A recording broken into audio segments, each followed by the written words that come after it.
Hi, today I want to show you a little thing I got from QRPME. It's called World's Biggest Buildathon. And it's a tiny little radio. It's a transmitter actually, it's not a transceiver. Now, this is a tiny little thing for scale. There's a 9-volt battery.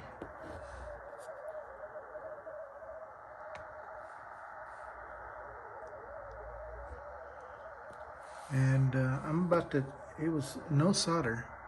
It had these little SIP pins. So I'm going to take those out and solder it directly to the board now that I know that it works. And I'll show you it works. Yeah, let's position this. The only problem I got is it's kind of in the middle of the FT8 area. It's definitely in digital band. And you just plug that in. It's got its own little key. Get my hand out of the way. I'm picking it up on a shortwave receiver, which is plugged to an antenna outside.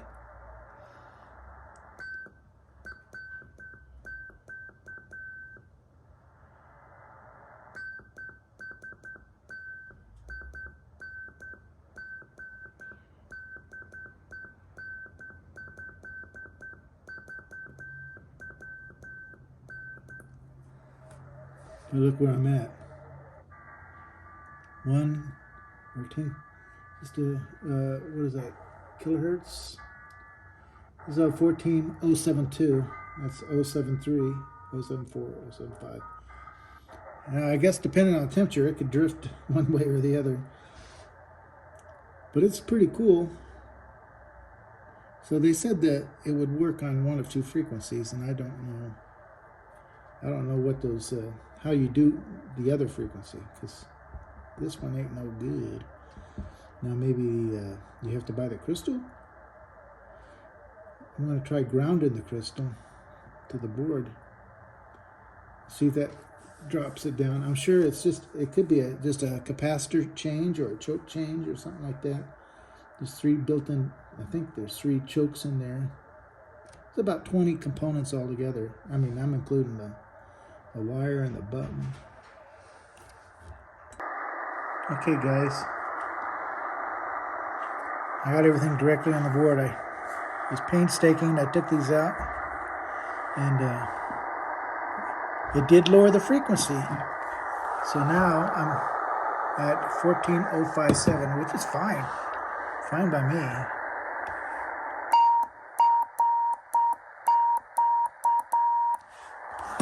Let's see the strength. This is coming through the outside antenna. Okay. 59 is the strength, and the 00 it'll be a signal to noise ratio, and I don't quite understand that one.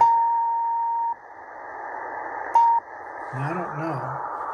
It also does 58. Okay. So I'm thinking maybe I have to do some little filter thing. I don't want to bleed out. Don't get the secondary frequency anymore. I checked all up and down through the FT8 frequency and what's that other one?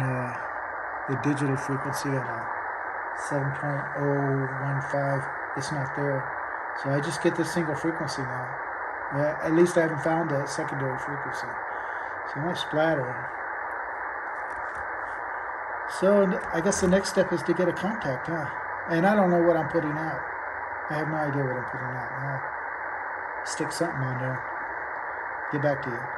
Okay, one thing I forgot to say about this transmitter, if I can get it open with one hand. There. You may have been thinking I'm broadcasting out into the Netherlands, you know. Right now I'm not. I haven't done it yet. I'm gonna put my watt meter on it and see if I can detect a fraction of a watt going out. But see this right here?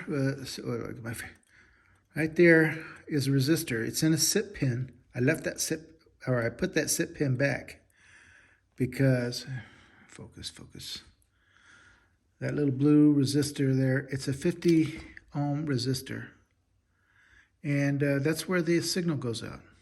I didn't know if it was would need some sort of toroid inductor thing going on to where, you know, it transmits through the inductor and then the other side of the wire that's not physically connected to it goes out to the antenna.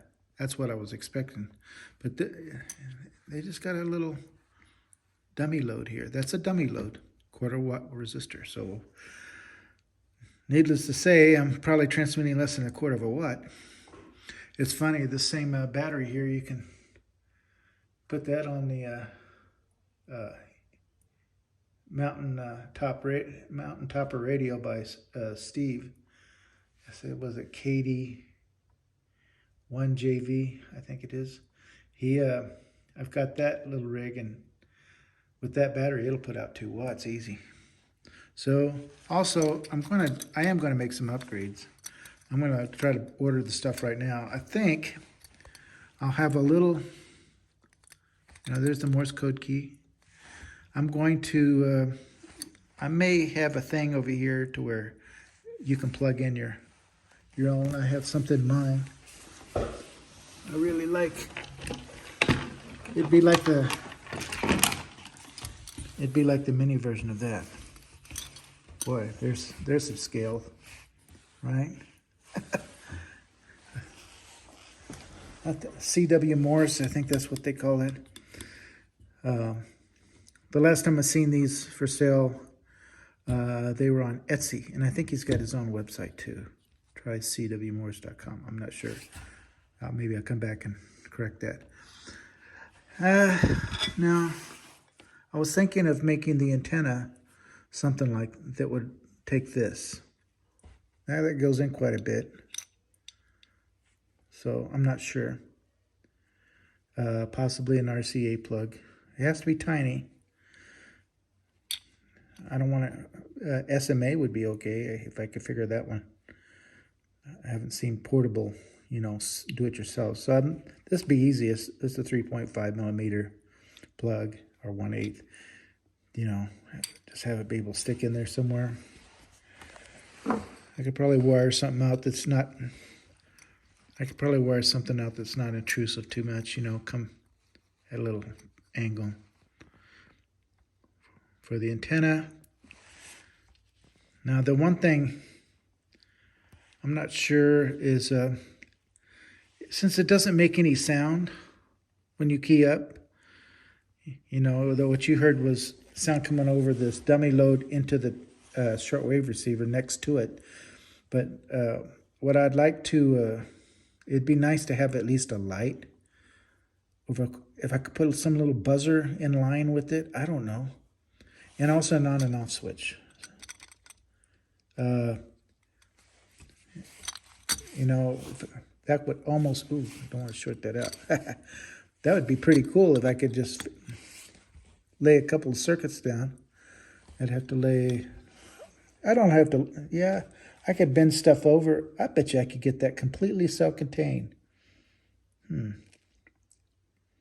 That might be another video, and if I do, I'll update the description. I'm gonna have a lot of fun with this little thing. And the whole thing that started this was that guy in not too far from me was putting out those keychain transmitters, and they were about this size,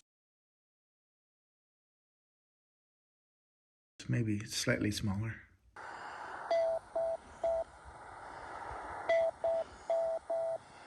Okay, I'm not quite a 1/4 mile away, about 2/10 of a mile. And this is for the reception of the world's largest Buildathon transmitter, which is a tiny little Pico fob size. This is ground wave.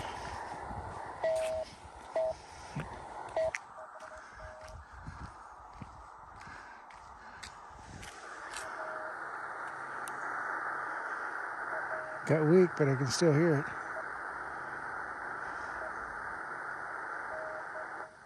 I think we'll end it there. Suffice to say, it goes at least a quarter mile. So it'll probably do some skywave too. I'm gonna find out.